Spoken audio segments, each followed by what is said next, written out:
All right, welcome to Audio Fire Productions. I'm Jesse, this is AJ, and we're going to talk about bartending. Right. So, you bartended before, I heard? I did. Well, first, thanks for having me. Yeah, of course. I bartended, not too long compared to a lot of people, but for about 3.5 years or so, 3.5 to 4 years. I did a little. How'd you get into bartending? Well, I started, I was only 23 or 24 or something like that, and I was job hopping. And as soon as I saw my friends getting into the restaurant business and bartending, and I saw them come home with cash every night, I was like, that looks pretty good to me. Yeah. So I started applying to a bunch of jobs as a server, or honestly a busser, because I had no restaurant business at all.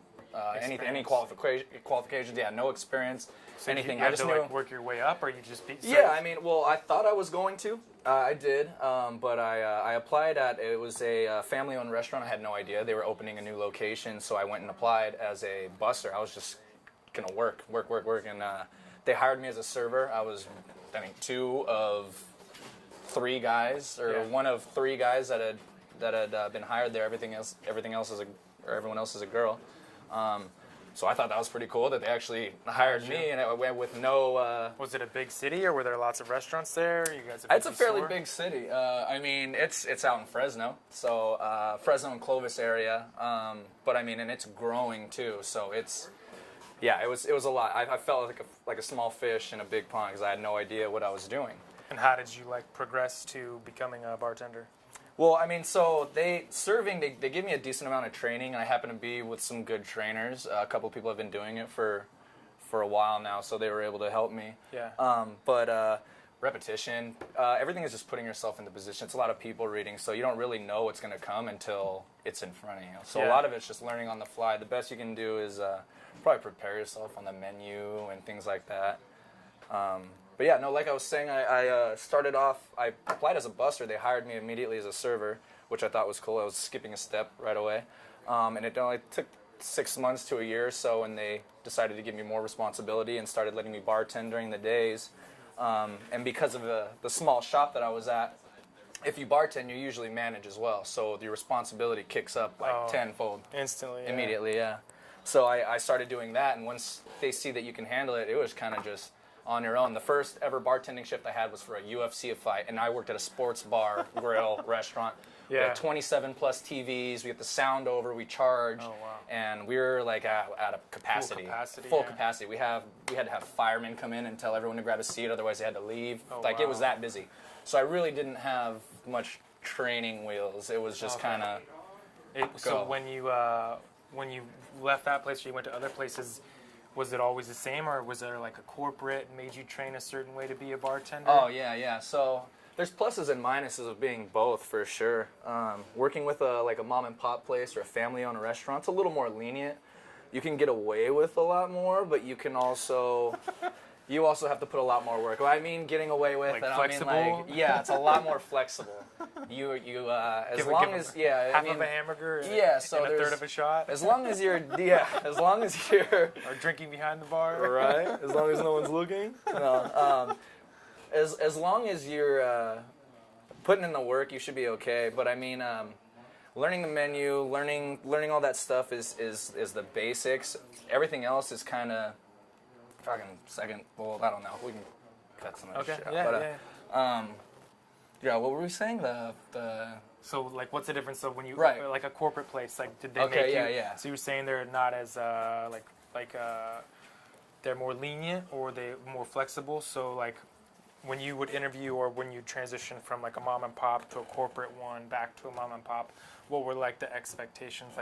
The drinks have to be made a third of this and a fourth of that, and someone was watching you at all times. Right. Yeah. So definitely, corporate's a lot more strict because corporate is a lot wider. There's those same restaurants everywhere. Everything has to be exactly the same. If you go to one in one city, it's got to be the same in the next city. It's got to be the same here. It's got to be the same here. So everything is right on. Same with training the staff, the servers, and the bartenders. You go by a script because it's an expectation. Yeah, for sure. Working through a family-owned restaurant, it's a lot more. Do tips work? Do people tips make work things differently. Work different that way? Yeah, well, tips work differently at all different places. It all kind of depends. So some places, like mine, luckily, as a bartender, I didn't have to tip anyone out except my bar back. Okay. And that was just me. If there were 2 bartenders, each bartender, I believe, depending on how it goes, certain places, each bartender makes their own tips. So it's up to you. If you want to sell, if you can push them out, you can make the money.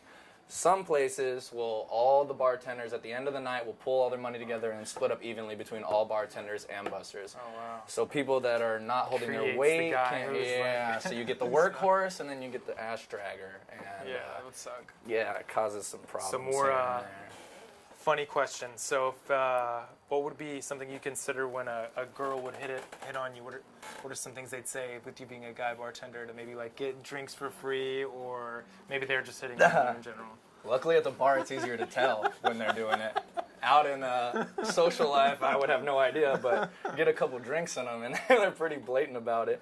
I mean, most of them, some will try to slip you the phone number, but I mean, you're being behind the bar, people are staring at you the whole time. They don't have anywhere else to look, pretty much. So, I mean, you start feeling eyes burning on the back of your head every time you walk away from somewhere, and all of a sudden conversation stops when you walk back out. Oh, and yeah. But I mean, I've had some pretty crazy stuff. Yeah. Yeah. So I mean, I've gotten the little subtle things where people will leave a phone number or make little comments. I've also had people offer me money to like take my clothes off and yeah.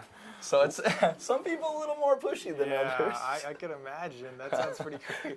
Obviously, being a bartender, people are drinking, so their intuition is I don't know if that's the right word. Yeah, goes their out to- decision making is a their little off. decision-making, Yeah. I mean, I've been on the other side, so I can only imagine. Yeah. What about It's funny. What's some shit people say to bartenders? Like some good stuff or some bad stuff? Maybe Just a little bit anything of both. typical? Yeah, like when you're back there and like, what did this guy just say to me? Or what, Oh, wait, man. what a minute? You get a lot of the same type of people. Obviously, most situations. I mean, that was one thing about working at the bar is you kind of know what to expect, but every situation is going to be different. Every interaction, even if you had that same customer before, it's going to be different the next time. Yeah. And a conversation could go anyway. Something could have happened to one of you at some point. But you get a lot of categories of people. You have like your regulars. You have people that you can tell it's like their first time they're stopping by. You have people that come in with their friends. There's a lot of people reading, but anyways, you start to categorize them, and you get the people that obviously they want more alcohol than is the legal limit required. They before you even start pouring, hook me up, bro. Let me get some drink. Come on, man. Make it strong, hey oh! And they'll sit there, watch you pour it, and it's like, man, I'm gonna give you the same amount Whether you every watch me or time. not, Yeah, I mean, you get those. You get the people that don't know what they want to drink, but they want something good. Yeah. You know, but there's So what's good here? yeah, I want something sweet or something fun or I don't. What does fun even mean? Yeah, I can try to put that into a drink. All your hopes and dreams. What's a good one, dude? When they tell me what they don't want. Oh. And it's like, dude, there's a million types of bottles back here, like anything you could think of, and it's like, well, I want something, but I don't want it to taste like grapes. It's like, well, okay, well, can it taste like this? I don't really like that kind either. It's like, dude. Then you're like a not process magician of of elimination, yeah. And you just pump them out. The good thing is, though, because you do it so many times. So what are things when you were in that scenario that you would think and you just wouldn't say though? A lot of stuff. A lot of curse words come to mind, especially when you're busy. That's probably the most frustrating is when you're busy and people think they're the only people in the bar, Oh, yeah. and then they're requesting these drinks in like blenders, but they don't know what it is, and it was made somewhere else, and they want it just like that, or it was made at home. They make it at home, and it's not the same in the bar. It's like, well, yeah. you want to make it, but yeah, no, there's some times where you definitely have to hold back. You have to remember that there's still corporate. there's still you can't say things people like there that. too. Yeah, you're still working at a business, and but it's A level of You- respect. yeah. When it's like, man, come on, I wouldn't say that to you. Why are you saying yeah, that you to get some me? real no-brainers, and it's really hard to bite your tongue on certain things. So but, after saying all that, what are some things you liked about bartending? a lot. I liked a lot about bartending actually. I'm a very social person as it comes anyway, so I feel like that plays right into it. You get to talk to people all day long. Different situations. I also feel like drink knowledge is something good to know. I feel like most people, I take Ubers a lot everywhere. Being in the bar, I know better than to drink and drive. What's your favorite? Don't what's your drink and favorite, drive. Favorite drink to make? I like making micheladas personally. It's not hard, what but are no, those? micheladas How do you make are. one? So Describe I it. personally make one. I can't tell you all the secrets, no. But it's I use Modelo, but I start off with lemon, lime. I put Worcestershire sauce. I use tahini. I use tapatio. I use green olive juice, and then I use the beer, clamato. I use hot sauce, and I salt and tahini the rim as well too, so it's extra on top. And then you can dress it with all kinds of shit, whatever you want on there. But those are really good. Great for hangovers too. So if you ever have a hangover, I'm telling you, I don't know what it is, but it does it for me. Have you ever been asked to like private bartend or like bartend at like a party or something? Like that? Yeah. So I've done actually my buddy's wedding. I did my buddy's wedding. His bartender canceled on him day of, or was a no-show or something, and we happened to already be showing up to a wedding, me and my other buddy who happens to bartend as well, and Perfect popped right time, in. Yeah, it worked out great. I've done a couple like church events. Yeah, you wouldn't think they're drinking at church events. How do you get through all that without? But it was like auctions. They'll do like a silent auction and stuff, and they let everyone come in. Oh, And so we okay. bartended for that. We've had a couple different parties and weddings, things that are super easy. Nothing's ever really hard when people ask you to come cater events or help events like that. So what do you look for when you're watching somebody make a drink for you? And it's like a drink that like a bartender has to have skill to make. Ingredients for sure. You can tell while they're working if they've done it before or not. It's the same with a lot of stuff. You're working on a car and you're sitting there reading the instructions and your hands are shaking and you don't want to electrocute yourself. Okay. It's just like that. I see people and they don't know which glass to use, and then they have to double check and make sure they're using the right alcohol and if they're using the right amount. A lot of people too, places will make you measure your pours. A lot of places will let you eyeball it if you know what you're doing, and a lot of people have a count and you can kind of see them flow. You can tell who's working and who's thinking really hard to make their drink. And did you have like regulars who you knew when they come in that this guy's gonna get 2 tequila shots and a beer? Oh yeah, definitely. And there's different categories for that too. So it goes all the way from having an older gentleman who would come in and have 3 Budweisers every day. Before he'd walk in, I would pop it open and sit it on because I knew he was going to sit in that seat. And if someone else was in it when he came in, he'd have to say something to them or me. He wouldn't make a move, but he would make a comment. Great guy.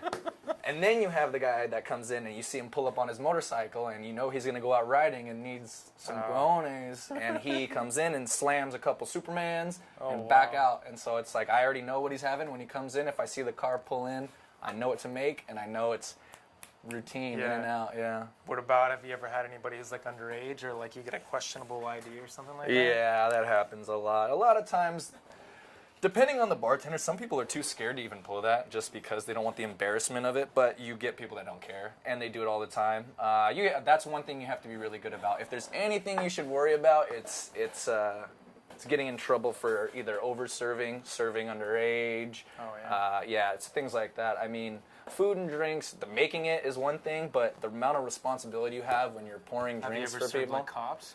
Yeah, all the time. I happen to be where my bar is located. You have a lot of PD, a lot of the town's PD and sheriffs go in there, and then you have a lot of teachers. How do they act, or are they just like pour them Half away? the time you wouldn't know until you hand you your card that says, the police department on it, the city's police department on it.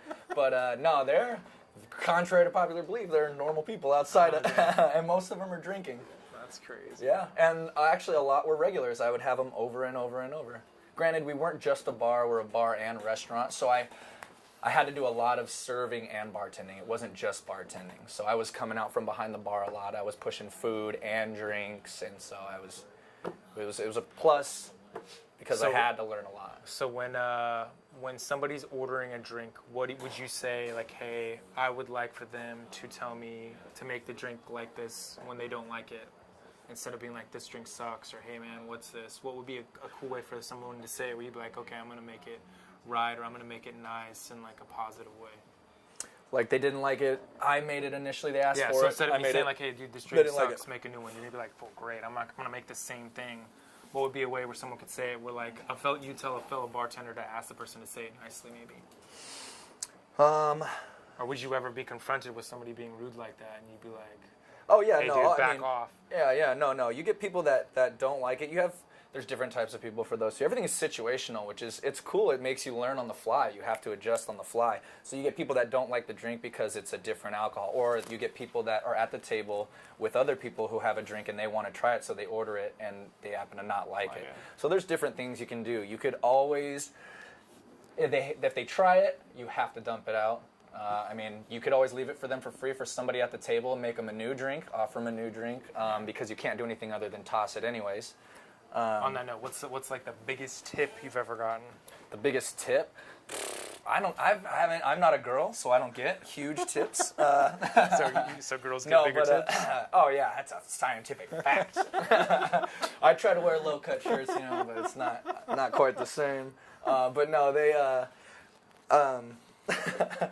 I think 100 and something, 150 around or so. What's the most Nothing you've ever too. seen a girl get? I've seen them get off the clock and get handed $100 for no reason. Not even covering their table. They're out in their booth, counting their money, getting ready to leave, and someone walks up to them and here's $100. And I've seen 3, 4, 6. There's certain people that come into places, and that's another. The bar life is a whole nother life. It's a whole nother world. So there's regulars that aren't even your regulars, but you know about them from everyone else. So there's guys that you've seen a couple times, but you also heard of that are just handing out money. Yeah, it's wild. Oh, it's crazy. Yeah. All right. Well, if somebody's looking for a place to get a drink, what's a corporate place you'd say, hey, go get a drink there. It's good. Corporate place. Let's see. I don't know how corporate it is, but I mean, we have one here. We have one in a couple other towns. Yard House is really good. Yard House makes a lot of good craft cocktails. What about a beer? I never asked you what's your beer of choice.